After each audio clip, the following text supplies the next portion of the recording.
and welcome to Aishal Weddings, the podcast where we discuss everything about weddings with the experts. I am Pritesh Ranka, your host, and I'm very excited to take you on this journey of wedding planning. Whether you are planning your own wedding या आपके घर में शादी है या आप एक wedding planner बनना चाहते हैं or you are from wedding industry, so this is the right place for you. So let's sit back, relax, and enjoy this journey together.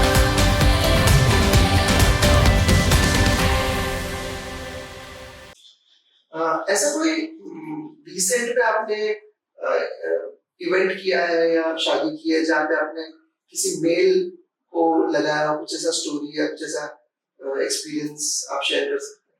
Yes, last year हमने ऋतुराज गायकवाड़ जो कि सबको पता चेन्नई है सुपर किंग के भी कैप्टन यस थे। Yes तो उनकी शादी की मेहंदी हमने की थी, उनकी और उनके वाइफ की। बहुत अच्छा एक्सपीरियंस। अब उन्होंने उनकी शादी में एक लोगो बनवाया था जिसमें बैट और बॉल दोनों इंक्लूडेड थे। यू और आर का यूज करके उसमें लोगो बनवाया था, तो वो हमने उनके हाथ ऋतुराज गायकवाड़ के हाथ पे किया था। Yes Very good. So celebrities are also putting mehndi, right? Yes Very good. Okay. और कोई एक्सपीरियंस इसके अलावा? अभी नॉर्मली आप एक्सपीरियंस तो काफी कुछ होता है क्योंकि आप 5-6 घंटा ब्राइड के साथ में बैठते हैं, तो क्या कुछ ऐसा कुछ फनी इंसिडेंट या कुछ शेयर कर सकते हैं? फनी इंसिडेंट्स तो बहुत ज्यादा होते हैं क्योंकि हर रोज नया क्लाइंट मिलता है, तो नए क्लाइंट के नए एक्सपीरियंस रहते हैं, तो रोज अलग अलग एक्सपीरियंसेस वैसे आते हैं, बहुत सीखने को मिलता है। एक्चुअली हर क्लाइंट अलग रहता है, तो बहुत कुछ सीखना मतलब मिल रहा है वहाँ से। अभी रिसेंटली पूजा सावंत करके एक मराठी सेलिब्रिटी है, उनका भी मेहंदी हमने किया है। ओके, तो उनका भी शादी में आपने? यस। सो आप कितनी बड़ी टीम आपकी नॉर्मली रहती है जब आप एक वेडिंग इवेंट करते हैं? जब हम सिर्फ ब्राइड की लोग इनफ रहते हैं, पर अगर साइडर्स के रहते हैं तो मेरी टीम है अराउंड 10 to 12 लोग हैं मेरी टीम में। तो हम चाहते हैं साइडर्स का हेड काउंट जैसे रहता है उस हिसाब से हम चाहते हैं। तो वो एक अगर किसी का मेहंदी का कलर नहीं आता है ब्राइड, तो क्या सॉल्यूशन है? या क्या मैं आपसे trade off the secret of the trade पूछ रहा हूँ? ऐसा हुआ नहीं है कभी। अगर कोई ब्राइड बोल रही है कि मेरा मेहंदी का कलर नहीं आया है, तो एक तो उन्होंने मेहंदी की केयर नहीं करी है, उन्होंने मेहंदी धो डाली है बिफोर 12 आवर्स, जितना बोला है उतनी आफ्टर केयर नहीं लिया है, तो ये फैक्टर्स रिस्पॉन्सिबल होते हैं क्योंकि ऑयल का काम है मेहंदी का स्टेन देना, तो वो स्टेन देता ही है। तो अगर नहीं आया है और अगर ब्राइड बोलते हैं तो ये फैक्टर्स रिस्पॉन्सिबल है कि उन्होंने केयर नहीं ली है। ओके, तो आपका कहने का मतलब है कि एक बार 6 घंटा पहले मेहंदी लगवाओ, उसके बाद में फिर उसको 12 घंटा केयर करो। आपको निकल जाए तो भी कुछ प्रॉब्लम नहीं है, सिर्फ आपको धोना नहीं है पानी से। हाँ, कुछ ब्राइड्स का रहता है कि मुझे सोना है तो मैं धो के ही सो जाऊंगी, तो वो धो के अगर सो जाते हैं तो नेक्स्ट डे थोड़ा कम आता है स्टेप को, तो हम वहाँ पे हेल्प नहीं कर सकते हैं। बट आप जितना आप उसका केयर लोगे उतना अच्छा आपका उतनी ज्यादा कलर अच्छा है। तेजल, आप ऐसे प्रोफेशन में हो कि आपको 6 घंटा आपको काम करना पड़ता है वहाँ पे, उसके बाद में मतलब सुबह आपने ब्राइडल रूम का मेहंदी किया, फिर शाम को दिन में साइडर्स का मेहंदी किया, शाम को फिर आपको फ्रेंड्स एंड फैमिली का मेहंदी करना पड़ता है, तो काफी चैलेंजेस तो आते होंगे, तो क्या ऐसे चैलेंजेस आते हैं और आप कैसे उनसे डील करते हो? अभी मेहंदी आर्टिस्ट का काम कैसा है, आपको एक जगह पे 5-5, 6-6 घंटा बैठना है। हम एक दिन में 2 ही ब्राइडल बुकिंग्स लेते हैं, लिमिटेड लेते हैं, पर फिर भी हमारा एक 14-15 घंटे का काम हो जाता है। तो घर से निकलना रहता है, अर्ली मॉर्निंग ब्राइड रहती है, तो उसके पहले मेहंदी का प्रिपरेशन रहता है। मेहंदी ऐसे पेस्ट बना के उसके कोन्स बना के फिर घर से बाहर चलो, फिर ट्रैवलिंग का रहता है, कभी कभी ब्राइड से 1-1.5 घंटा दूर रहते हैं, तो वो चैलेंज आता है। तो ये प्रॉब्लम्स भी हो जाते हैं, कभी लेट पहुंचते हैं, टीम का कोई मेंबर लेट आता है, कभी कभी ब्राइड्स लेट बैठ जाती है, तो क्या होता है इसकी वजह से थोड़ा डिले हो जाता है मेहंदी में। तो हमने अगर 9 AM का टाइम दिया है तो कभी कभी वो 10 AM हो जाता है। मोस्टली हमारी वजह से तो नहीं होता, पर ब्राइड का ही रहता है कि मेकअप करना है, ये करना है, वो करना है, उसको सेटल होते होते थोड़ा बहुत टाइम जाता है, तो उसमें 1 घंटे का जो हमारा बफर टाइम रहता है तो वो भी ये हो जाता है, हाँ यूज हो जाता है। फिर उसके बाद 2 या 3 बजे हमारी ब्राइड खत्म होती है, उसके बाद दूसरी कैब बुक करो, दूसरे ब्राइड की तरफ जाओ, तो कैब में बैठ के खाना खा लो। तो ये चैलेंजेस रहते हैं। तो वो ब्राइड अगर टाइम से नहीं बैठती है, सेकंड ब्राइड, उसका फंक्शन अगर स्टार्ट होता है शाम के 5-6 बजे, तो हम मेहंदी कंप्लीट करते हैं रात के 11 या 12 बजे। फिर उसके बाद घर जाओ, फिर खाना खाओ, फिर से पेस्ट बनाओ, दूसरे दिन की तैयारी। ऐसे करते करते सीजन में हम सिर्फ 4 या 5 घंटे सोते हैं, back to back 2 to 3 months के लिए। तो ये चैलेंजेस फेस करते हैं। सो मैं मतलब ब्राइड्स को ये बताना चाहूंगी कि अगर आप मेहंदी आर्टिस्ट बुक कर रहे हो अच्छे, उन्होंने आपके लिए अच्छा सा टाइम स्लॉट दिया है, आपसे पूछ के दिया है, तो प्लीज आप रेडी रहना वो टाइम पे, ज्यादा टाइम वेस्ट ना करते हुए उतना करना वही काफी है। मेहंदी आर्टिस्ट बहुत बार इंडिविजुअल होते हैं, बहुत बार ऐसा भी होता है कि they work in a team. तो क्या ये भी देखना चाहिए कि कितनी बड़ी टीम है, कि कैसी टीम है उनके पास में, तो ये इम्पोर्टेंट है।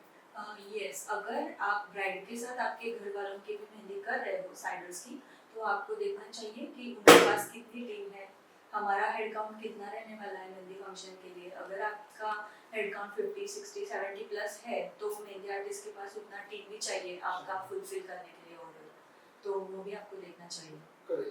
सो ये जो मेहंदी फंक्शन होता है उसमें नॉर्मली ब्राइड की मेहंदी तो ऑब्वियसली जैसे आपने बोला पहले ही कर देनी चाहिए, तो बाकी जो साइडर्स हैं तो साइडर्स में specially mothers, like both the mothers and you know first cousins, real siblings, sisters, तो ब्राइड की सिस्टर, ग्रूम की सिस्टर, तो इन लोगों के लिए भी, इन लोगों को भी इतना टाइम लगता है 2-4 घंटे, या उनको कम लगता है? उनको ब्राइड के हिसाब से थोड़ा कम लगता है, क्योंकि close family members traditional mehndi ही प्रेफर करते हैं, ब्राइड के लेंथ के भी प्रेफर करते हैं, तो उनको भी थोड़ा टाइम देना पड़ता है, लाइक 2 hours पर पर्सन इज ओके साइडर के लिए, उतना तो लगता है। ओके, एंड जो मेहंदी फंक्शन होता है उसके अंदर जो रिलेटिव्स आते हैं, फ्रेंड्स एंड फैमिली आते हैं, उनको, उनके लिए क्या सजेस्ट करते हो आप लोग?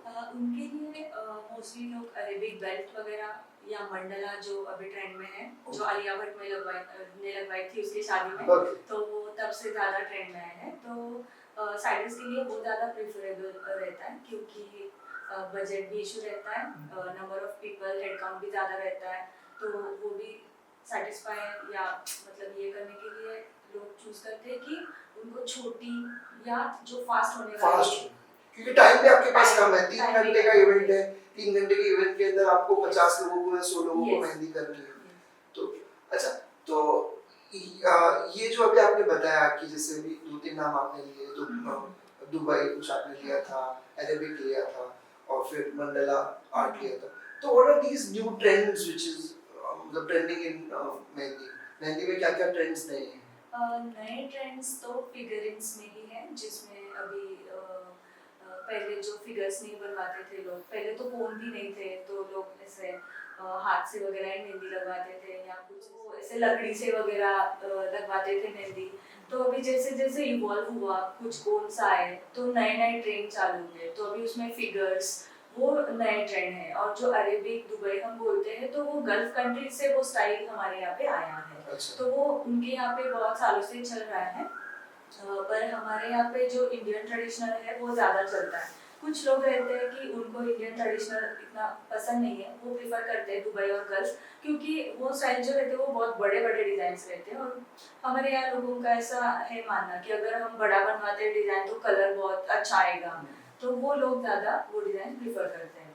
ओके, एक राइट मेहंदी आर्टिस्ट कैसे सेलेक्ट करना चाहिए? अगर किसी के घर में शादी है तो उनको क्या क्या पॉइंट्स पता होना चाहिए कि वो एक बेटर मेहंदी आर्टिस्ट और राइट मेहंदी आर्टिस्ट को सेलेक्ट कर सके? फर्स्ट ऑफ ऑल आपको आपका बजट फिक्स करना चाहिए कि how much I want to spend on my mehndi, क्योंकि हर आर्टिस्ट का रेट अलग रहता है अकॉर्डिंग टू द स्किल्स, तो वो किस टाइप की मेहंदी करते हैं, तो उसके हिसाब से उनके रेट्स रहते हैं। तो आपको ये भी पता, सेकंड फैक्टर है आपको कौन से टाइप की मेहंदी पसंद है, तो भी दुबई है, फ्लोरल है, फिगरेटिव्स है। अगर मुझे फ्लोरल पसंद है और मैं फिगरेटिव मेहंदी आर्टिस्ट के पास जाती हूँ, तो I am at wrong place, ठीक है।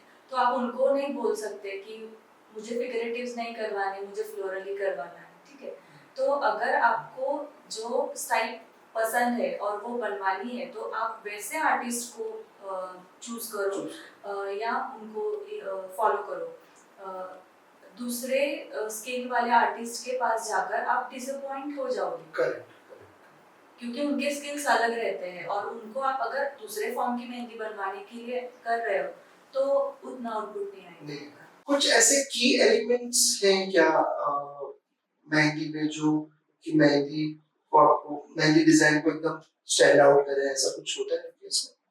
यस, अगर आप आपकी मेहंदी कस्टमाइज कर रहे हो तो वो उसमें हम वो की एलिमेंट्स यूज करते हैं। अगर एनआरआई ब्राइड है, अगर ब्राइड लंदन से है तो लंदन का स्टाइल हम यूज कर सकते हैं इसमें। अगर ब्राइड यूएस से है तो स्टैच्यू ऑफ लिबर्टी वगैरह ऐसे कुछ चीजें रहते हैं तो वो एलिमेंट्स हम डाल सकते हैं। वैसे तो इंडियन ट्रेडिशनल एलिमेंट्स तो आते ही है, लाइक ढोल छेनाई रहता है, कलश रहता है, गणपति का आइडल रहता है, एलिफेंट्स रहते हैं, पीकॉक्स रहते हैं, वो तो हम ऐड करते ही है। पर अगर आपको कुछ कस्टमाइज चाहिए तो ये एलिमेंट्स भी हम उसमें डाल सकते हैं, तो आपका मेहंदी कुछ अलग दिखता है। अगर आपने एक बार अगर किसी को बनना है मेहंदी आर्टिस्ट, उनको प्रिपरेशन है कि हम वो सब हार्ड वर्क मेहनत करने के लिए तैयार हैं, तो मेहंदी आर्टिस्ट को जो आपने कोर्सेज आपने बताया वो भी आपने उन्होंने सब ये कोर्सेज भी कर रही हैं, उसके बाद में कुछ ऐसा स्पेशलाइजेशन होता है मेहंदी आर्टिस्ट का कि ये पर्टिकुलर, जैसे आपने बताया था कि कुछ डिफरेंट टाइप्स ऑफ स्टाइल्स होते हैं, तो ऐसा कुछ स्पेशलाइजेशन करना चाहिए या सब सीखना चाहिए? स्पेशलाइजेशन अगर आप करोगे तो वो अच्छा रहता है, क्योंकि अगर आप एक काम पे कंसंट्रेट करते हो, एक स्टाइल पे फोकस करते हो तो आप अच्छा कर सकते हो, बहुत ज्यादा अच्छा कर सकते हो और वो आपका एक आइडेंटिटी बन जाता है कि ये आर्टिस्ट ग्लोरी के लिए काफी अच्छा है। अगर आप एक बार में ही 3 या 4 स्टाइल्स आप प्रीफर कर रहे हो एक साथ करने के लिए तो आप भी कंफ्यूज हो जाते हो और उतना क्लियरिटी आपको भी नहीं आता। तो जो स्टाइल आपको अच्छा लग रहा है, आपको लग रहा है कि मैं इसमें कुछ कर सकती हूँ, तो वो स्टाइल आपके लिए चूज करो। तो स्पेशलाइजेशन करना अच्छा है। एक अगर कोई ब्राइड है या फैमिली है जिनकी अपनी शादी होने वाली है, तो उनको आप कुछ टिप्स दे सकते हैं कि कैसे मेहंदी के बारे में क्या सोचे, वो मेहंदी इवेंट के बारे में क्या सोचे, या मेहंदी आर्टिस्ट के बारे में कैसे कुछ, जहाँ से वो बेटर आउटपुट मिल सके। फर्स्ट ऑफ ऑल जब आप मेहंदी का बुकिंग करते हो तो वो आप एडवांस में करिए। आपकी शादी की डेट फिक्स होने के बाद ही आपको मतलब मेहंदी आर्टिस्ट ढूंढना है जो आपके रिक्वायरमेंट्स में फिट होता हो। आपको जैसी मेहंदी चाहिए वैसा वो करते हैं, तो उनको आप पहले से ही आपका हंट स्टार्ट कीजिए। ठीक है, फर्स्ट ऑफ ऑल वो है। तो उसके बाद है आपका बजट। बजट आपको फिक्स करना है। मेहंदी फंक्शन में आपके कितने गेस्ट रहने वाले हैं, कौन कौन मेहंदी लगवाने वाला है, क्लोज फैमिली मेंबर्स कितने होने वाले हैं, आपकी ब्राइड की रिक्वायरमेंट क्या है, रिस्ट लेंथ लगवानी है, एल्बो लेंथ लगवानी है, क्योंकि लेंथ पे भी बहुत डिपेंड करता है, तो वो भी आपको पता होना चाहिए। जब आपको आपके रिक्वायरमेंट्स पता है मेहंदी क्या चाहिए क्या करना है, तब आप वो रिक्वायरमेंट फिट होने वाला मेहंदी आर्टिस्ट देखिए, फिर उनको एडवांस में बुक कीजिए, उनके साथ डिजाइन फाइनलाइज कीजिए, डिजाइन डिस्कस कीजिए, आपके रिक्वायरमेंट उनको बोलिए, ट्रायल लीजिए। फिगरिंग्स अगर आप चाहते हो तो वो देखिए कि आपका हाथ सूटेबल है या नहीं है, मतलब आपके फिगर्स बैठने के लिए वहां पे, तो वो आपको चेक करना है। फिर मेहंदी का फंक्शन का टाइम, क्योंकि मेहंदी आर्टिस्ट भी स्लॉट्स में काम करते हैं तो उनका वो भी अवेलेबिलिटी आपको चेक करना पड़ेगा, तो वो उनसे बात कीजिए। ये सब बहुत पहले ही डिस्कस करके रखना चाहिए आपको अगर आप किसी अच्छा आर्टिस्ट को बुक करते हो तो, क्योंकि ये बाद में बहुत हेल्पफुल रहता है। और 11th आवर को आप वो नहीं करना है, 11th आवर को तो बहुत प्रॉब्लम्स हो जाते हैं। नहीं, वो तो ऑब्वियस सी बात है, 11th आवर पे कुछ भी आप करेंगे तो आपको अच्छा आउटपुट नहीं मिल पाएगा। जैसे आपने पहले भी बताया था कि ट्रायल बहुत इंपॉर्टेंट है, तो 11th आवर पे ट्रायल भी नहीं होगा, तो फाइनल प्रैक्टिस फाइनली होगा, नो प्रैक्टिस फाइनल मैच। अच्छा, जैसे भी अभी आपने बोला कि अगर कोई ब्राइड यूएस से है या यूके से है, तो मुझे ये पूछना है कि जो ब्राइड यूएस से है यूके से है और वो शादी के 10 दिन पहले 5 दिन पहले इंडिया पहुंचे, तो वो ट्रायल कैसे करें? तो उनके फैमिली मेंबर्स उनके भी ट्रायल दे देते हैं और फैमिली मेंबर्स ही मोस्टली बात करते हैं। ब्राइड सिर्फ मेहंदी आर्टिस्ट का नाम बता देते हैं, ये मुझे चाहिए मेहंदी आर्टिस्ट, आज मेहंदी आर्टिस्ट, तो बाकी सब फैमिली मेंबर्स अरेंज कर देते हैं। नहीं, लेकिन उनका उनका जो स्किन है क्या वो सेंसिटिव है मेहंदी के लिए, या उनका कब दिया, तो ये कैसे पता पड़ेगा? वो फिर ब्राइड आने के बाद हम डिस्कस करते हैं, या फिर फोन कॉल पे वगैरह डिस्कस हो जाता है स्किन ड्राई है या ऑयली है, तो उसके हिसाब से हमें भी अंदाजा आ जाता है कि मेहंदी कैसे खिलने वाली है उनके नाम पे। क्या हम ऐसा भी कर सकते हैं कि जो मेहंदी वो लगाने वाले हैं, क्योंकि आप आर्टिस्ट है, समझो आपको फाइनल कर दिया है, या जो भी आर्टिस्ट है जिनको फाइनल कर दिया, वो उस मेहंदी को कुरियर करें उनके पास और वहां पे जस्ट चेक कर लें, या weather condition also yes, depends, ऐसा कैसे? एक्चुअली हम जो कोड यूज करते हैं ना ऑर्गेनिक, वो पेरिशेबल है, अच्छा, तो वो टिकता है सिर्फ 1 या 2 डेज मैक्सिमम। ओके, लंबे समय के लिए करते हैं तो फर्स्ट ऑफ ऑल वो अलाउड है या नहीं वो हमें पता नहीं रहता, और ऐसे एलिमेंट्स हम कुरियर नहीं कर सकते, ऐसी चीज है। और अगर फिर भी करते हैं तो वो जब तक उनके पास जाता नहीं है तब तक उसमें जो एसेंशियल ऑयल्स डाले हुए होते हैं तो वो बाहर आ जाते हैं, ओके, तो वो बस्ट हो सकते हैं। अच्छा। तो ऐसे ऑर्गेनिक मेहंदी अवेलेबल है दूसरे कंट्रीज में? दूसरे कंट्रीज में भी है available। तो एटलीस्ट आप उनको बोल सकते हो कि ये पर्टिकुलर ब्रांड का आप खरीद लो और एक बार ट्राई कर लो। नहीं, ऐसे ब्रांड्स नहीं रहते, मेहंदी का ऐसा है, हम सोजत से यहाँ पे मेहंदी का क्रॉप लेते हैं लोग, मतलब फार्मिंग वहाँ पे मेहंदी का ही रहता है, तो वहाँ से हम लेते हैं, ऐसा कुछ ब्रांडिंग वगैरह नहीं रहता, सिर्फ क्लॉथ फिल्टर्ड रहती है वो। तो तो जो ब्राइड बाहर से आने वाली है, तो जब भी आए 5 दिन पहले 6 दिन पहले छोटा सा स्किन सेंसिटिव है नहीं है, और बाकी आप जैसे आपने बोला कि basic idea about their skin आप पूछ लेते हैं कॉल पे कि ड्राई है या ऑयली है स्किन, क्योंकि शादी के पहले उन्होंने मेहंदी लगवाई रहती है ना कभी लाइफ में, तो किसी एक अपकमिंग आर्टिस्ट को जिनको अपना मेहंदी आर्टिस्ट का कोर्स करना है, उस फील्ड में आगे जाना है, तो वो राइट इंस्टीट्यूट या राइट टीचर कैसे सेलेक्ट करें? राइट टीचर सिलेक्ट करने के लिए आपको पहले पता होना चाहिए कि आपको क्या सीखना है, कौन सा स्टाइल सीखना है, तो आपको वो स्टाइल सिखाने वाले टीचर्स मिल जाएंगे बहुत सारे, मतलब आप देख सकते हो उनके प्रोफाइल रहते हैं इंस्टाग्राम पे, तो उनका प्रोफाइल देखिए, स्टडी कीजिए, उनके क्लाइंट कैसे हैं, थोड़ा सा वेरीफाई कीजिए, उनके स्टूडेंट्स से जो पास आउट हुए हैं उनसे बात करके पूछिए, मतलब उनका एक्सपीरियंस कैसा रहता है, क्योंकि हम एक इन्वेस्टमेंट करते हैं, हार्ड अर्न मनी रहता है हमारा भी, तो ये सब चीज़ें देखकर ही आप मतलब एडमिशन ले सकते हो।